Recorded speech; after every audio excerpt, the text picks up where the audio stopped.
I'm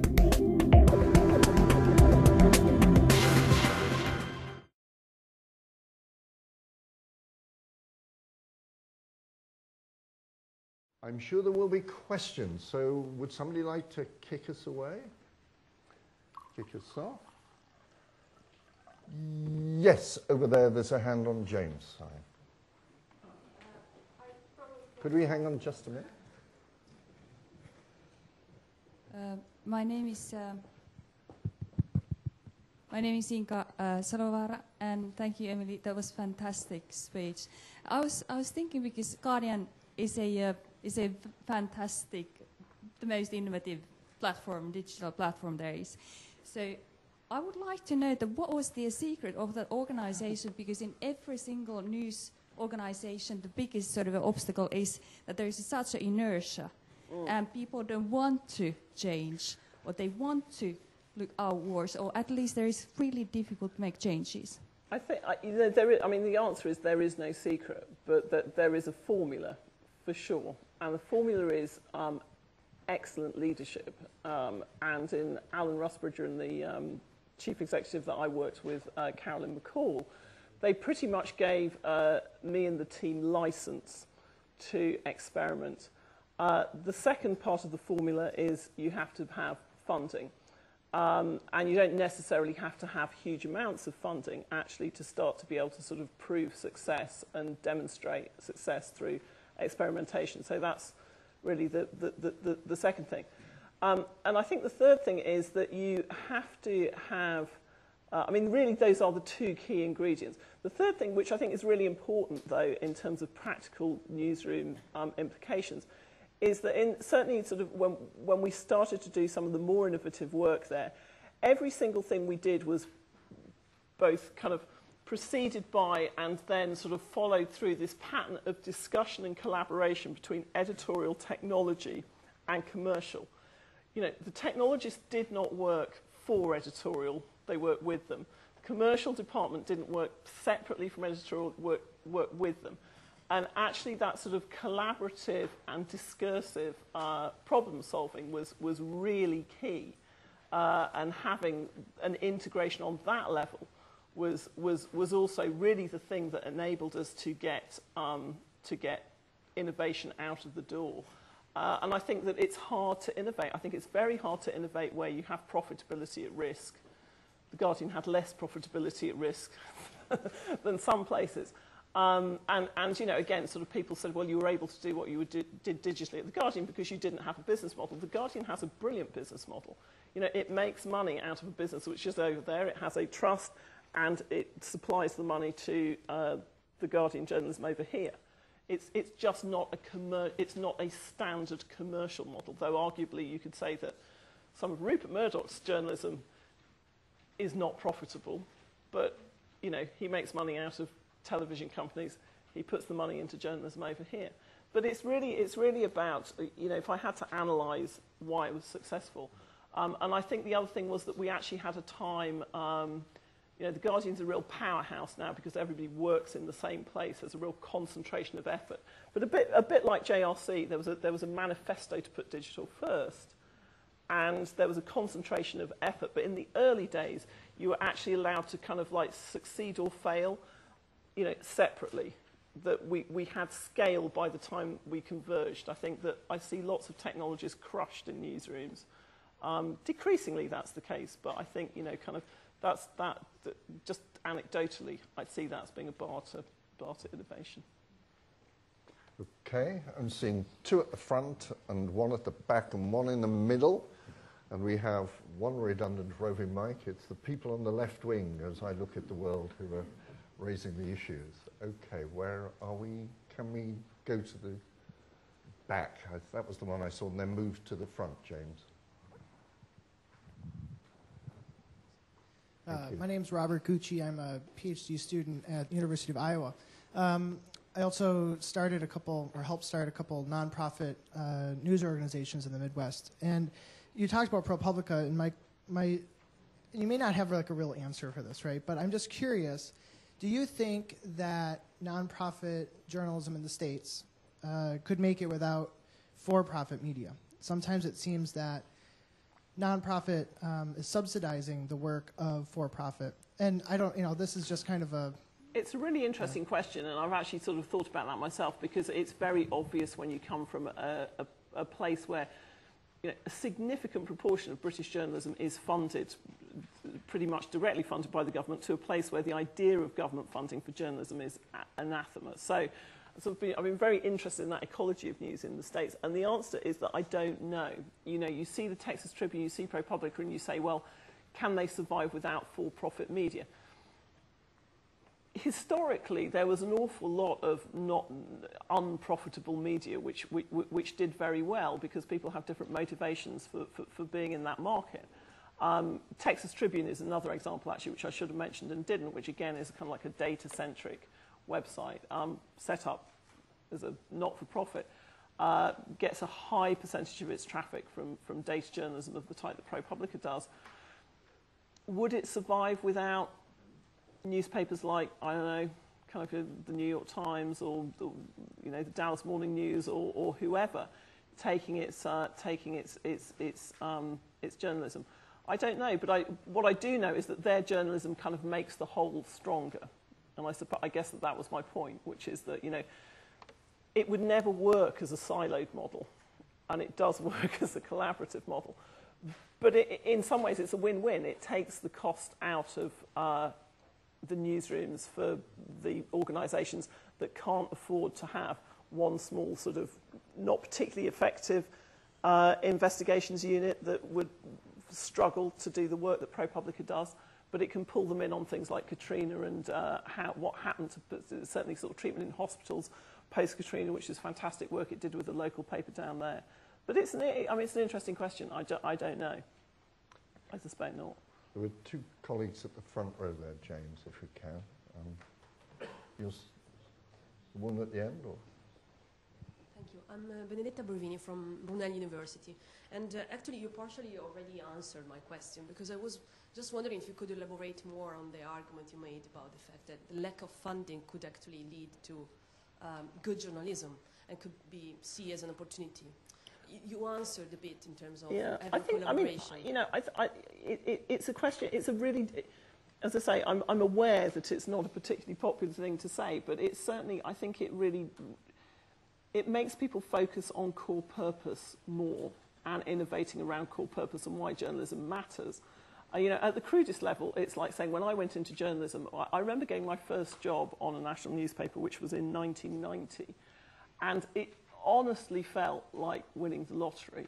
And I looked around and I saw that most of the male editors belonged to the Garrick Club, had at least one or more houses, had their children, should you desire to put them in private education, in private.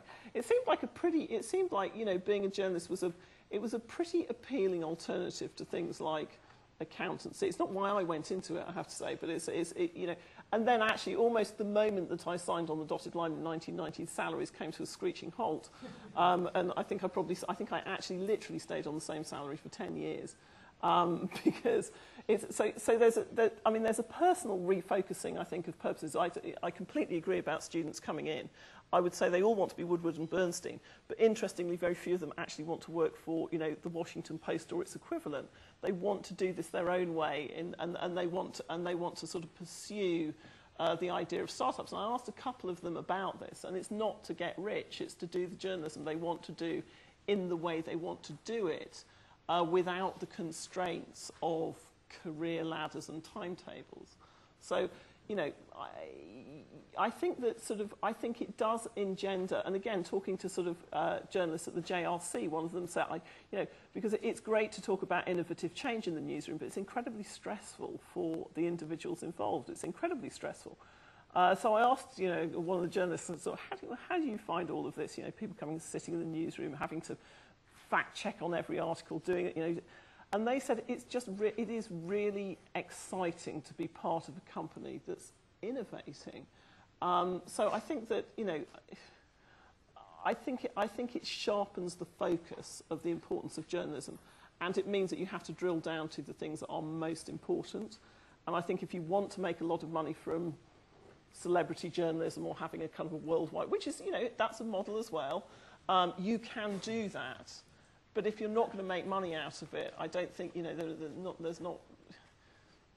I don't know that it's no great loss if it doesn't get done. I think we now see what's important, what's not important. Okay, the next questioner has the mic. Then there's the gentleman whose hand's going up in the blue and the colleague on the last row who's nodding her head. So if we can take those three. Thank you. Rasmus Nielsen, I'm from the Reuters Institute at the University of Oxford. You said that you thought that journalists ought to know more about the economics of the business that they're working for, and I agree very much with that statement, but I would like to, if you could unpack for us a bit more what you think that might have meant in your own professional practice as a journalist and as a change agent within The Guardian. And I ask that question because, you know, The Guardian Online deservedly has won numerous prizes for its online journalism, but also, and you know the details better than any of us probably, but just judging from public sources, also famously is losing 10 to 12, you know, been losing more than £10 million a year. That's an awful lot of money, and few organizations have the luxury of being able to draw on the revenue from other companies or from a trust to support for a very long time. I mean, we're 15 years or more into the sort of the time of online journalism to afford a running loss of that magnitude to try to build something for which Alan Rusbridger and others have admitted that, you know, we're still building scale and hoping that someday it'll work, right? I mean, so I'm wondering if you could unfold for us, if you had been more aware, I'm sure you were very aware, but if you had been more aware of the economics of the business you were in as a journalist and as an innovator, you know, would that have changed? Well, I don't think so. I was a business editor before that. I was business editor of The Observer, so I knew quite a lot about the accounting practices and the profit and loss. I mean, you know, the other thing I would say is that, you know, without going into detail, certainly during the time that I was there, there were points at which the revenues coming in against digital and the budget that I was spending met. I think it is more complicated when you are talking about an organisation which does multiple products. So that's the first thing to say. I'm being diplomatic here, but you know, digital does cost a lot less to do than other types of journalism. It doesn't carry the legacy costs. It doesn't necessarily carry the same salary costs. It's sometimes very hard to... So would it have been different? No, I don't think it would, because I was pretty aware of exactly how much we were spending and how much we were making. One of the reasons that The Guardian had the money to spend was because it gets money from Auto Trader, which is actually one of the very few businesses in the world which has gone from being entirely print to entirely digital and maintained full profitability. So, you know, inherent in your question is, well, you know, is it just the awareness of journalists that means that they are profligate and that these enterprises don't make money? No. I think it really helps to be able to make decisions about where you allocate expenditure, particularly in digital journalism, if you understand the impact that you're seeking and you understand the cost of what you're doing. I absolutely think that that's the case. You know, it's all very well to talk about things that don't make money, but a lot of good journalism comes out of things that don't make money.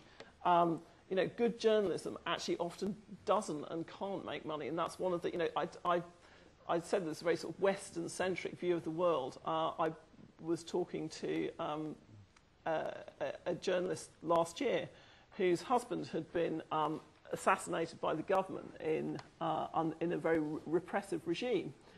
And she was actually sort of looking at entrepreneurial journalism and said, the problem I have is, if I make money when I do journalism, I'm doing something wrong, you know, because it's impossible to have a business in the environment that I work in without a compromise, a corruption, an agreement with the government.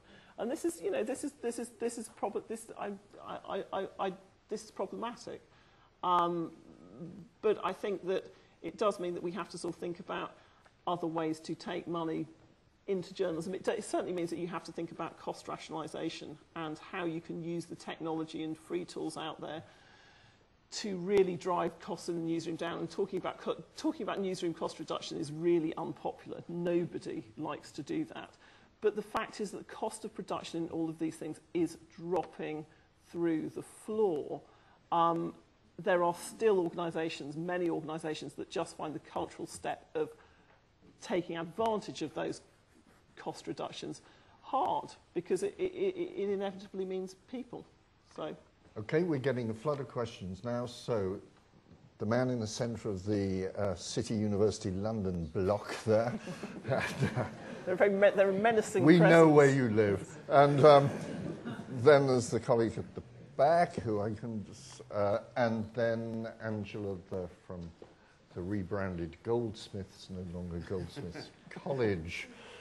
Hi, Steve Schiffer is one of the Hi, City Steve. University and former acquaintance also, Emily. So I'm really interested a bit more in developing the professionalism point and actually who are going to be the people who do this innovation, because I think a little bit implicit in what you're saying is actually it is going to be a new generation of, but a different sort of professional. So we aren't really losing the professionalization of journalism. We're just extending it in a way to people who are having a broader range of skills, perhaps working across different professions. But it's very much, I think, from what I hear, against the idea that actually the old model of disaggregation, that this is all going to be done by citizen journalists, by ordinary people, is really, not at all the model you're proposing. You're really putting it as a kind of different kind of professional. And I just wonder there, if the one thing that you didn't say, I don't think perhaps, I'd wondered again how that fits with the idea that actually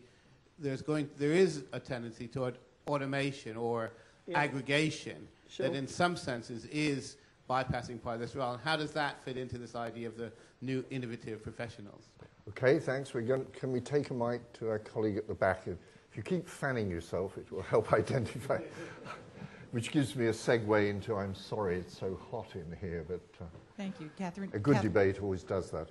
Am I on? Catherine Jensen-White from the University of Oklahoma in the United States. My question is, how do you see the opportunities and challenges facing specifically women moving into a term which many of us in here, one in particular, is familiar with, this critical juncture, this time when everything is in a kind of upheaval and everything is being redefined? What do you see those challenges and opportunities as now? Okay. Thank you, and I'm sorry to interrupt as a man on that one, but I want to take Angela's point. Could you put your hand up, Angela? It's a memory test. I have to Wonderful. write it down. Notes. Okay. Angela Phillips, Goldsmiths. A little plug here, we talked about a lot of the stuff about the economic challenges that journalism are going through in changing journalism, which me and a couple of my colleagues here have just produced.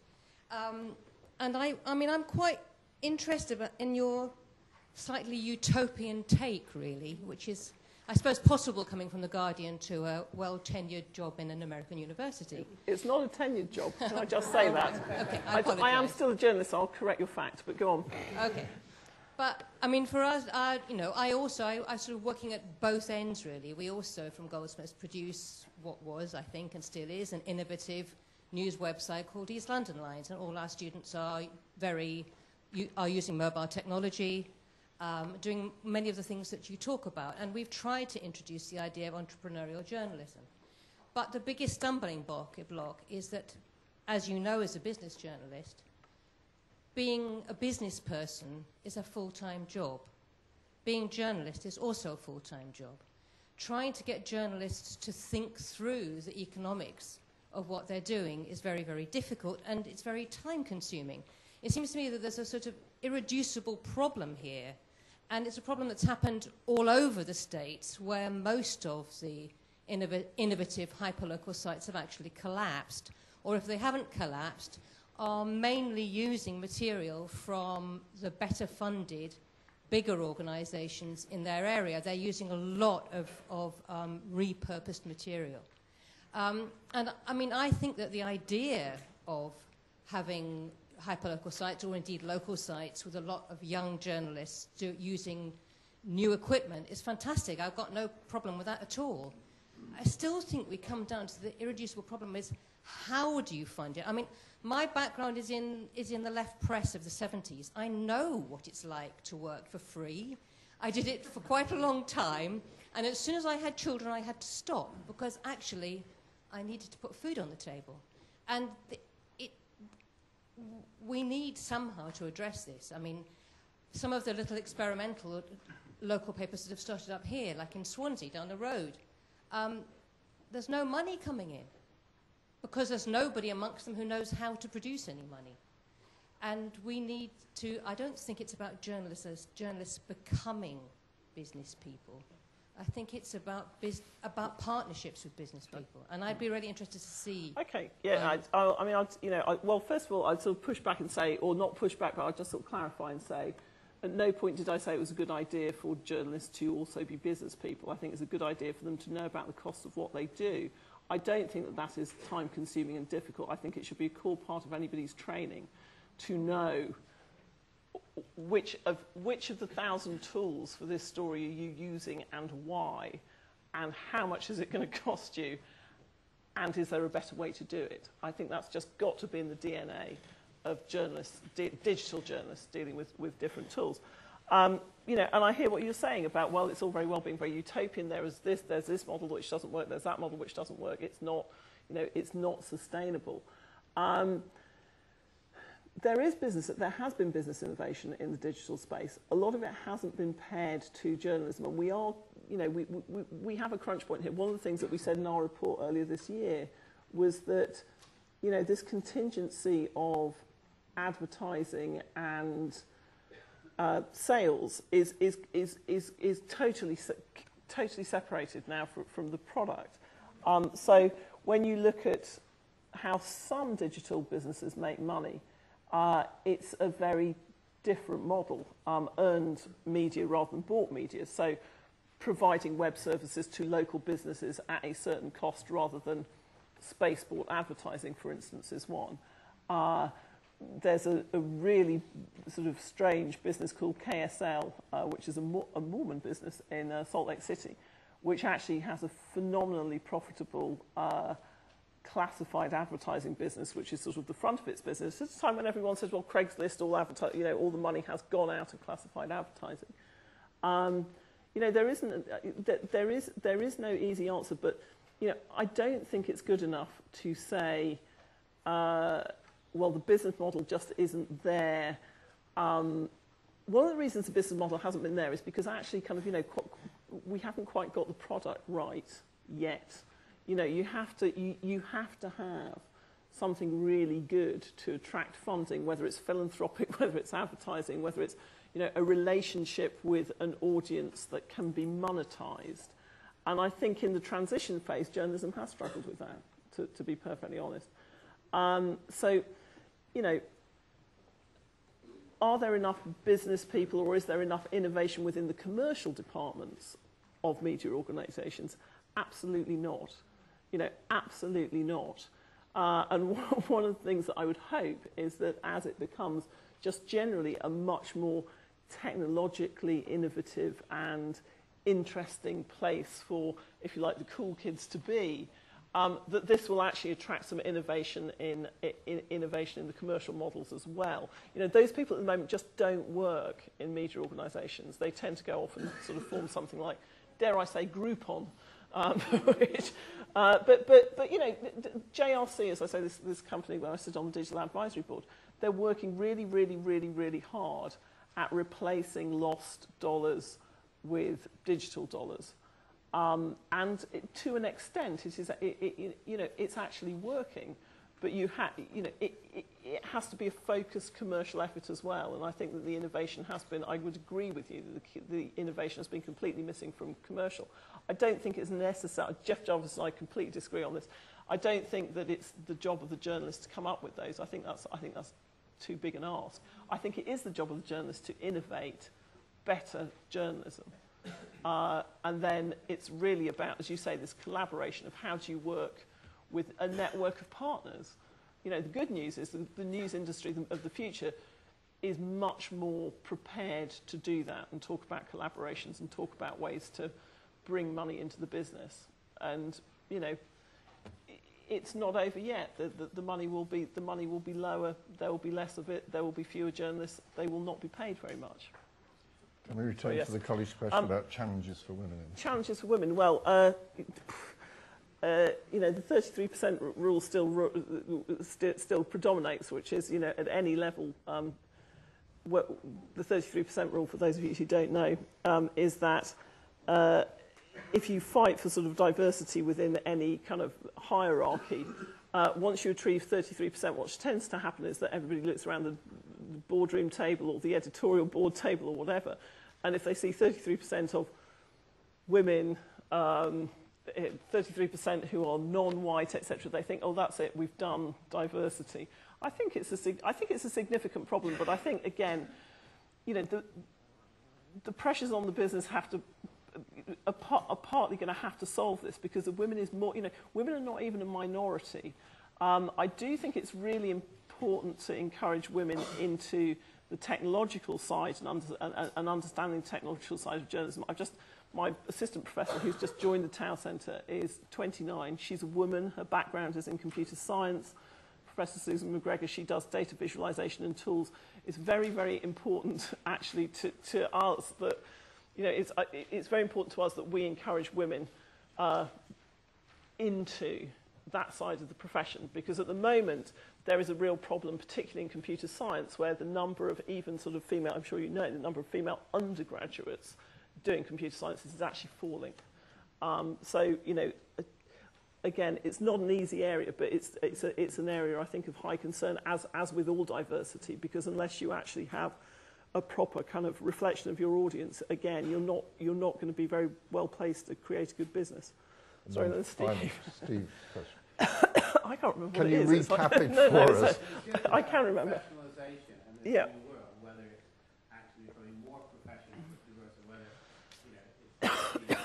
Well, somebody used the phrase, it wasn't me, but somebody used the phrase small hub, longer spokes, about really what the job of journalism is going to be. And I think it is about that, you know, the skills, the core skills of understanding what a story is, recognising it and reporting it are still intact. And actually, you can have non-professional journalists who recognise all of those things as well, but they don't necessarily do it consistently because they're not paid to, which is why you need the professional journalism to pay attention when everybody else isn't. But that, you know, that skill set has to involve now aggregation. You know, it has to involve the ability to pull in different sources and also to push journalism out and engage audiences on different platforms. I mean, I think that, you know, there can't be a sort of a course now which calls itself a journalism course that doesn't acknowledge that whichever format you publish on, you'll publish into an environment which is essentially digital. I completely agree with you, Steve. I don't think that all of this will be just done by the crowd. And actually, I think, interestingly, there's a decreasing number of people who do think that. You know, we have seen what Alex Jones would call the iron core of news really looks like in the past year. You know, we've seen what it looks like in the Middle East. We've seen what it looks like in Hackgate. You know, mostly it looks like Nick Davis. But it, you know, you need independence of view. You know, you need to be able to spend time with stories and sources, and you need to have skills that convenes all of these other resources and makes better use of them. And that is actually, you know, that's a professional skill, which I think, you know, we need to sort of teach throughout the curriculum, really, because as I say, whether it appears in print or on TV or on a website or just on your own Twitter feed, it's the environment you're going into which requires you to understand that point of publication is just one part of the process that you're now kind of actively involved in. But I think the need for professional journalists remains high. Again, there will probably be fewer of them. The temperature is rising, even though it's blowing and raining out there. This is another curious paradox of life. Thank you for your attendance, and thanks, Emily, and all the questioners, contributors. Thanks, everyone.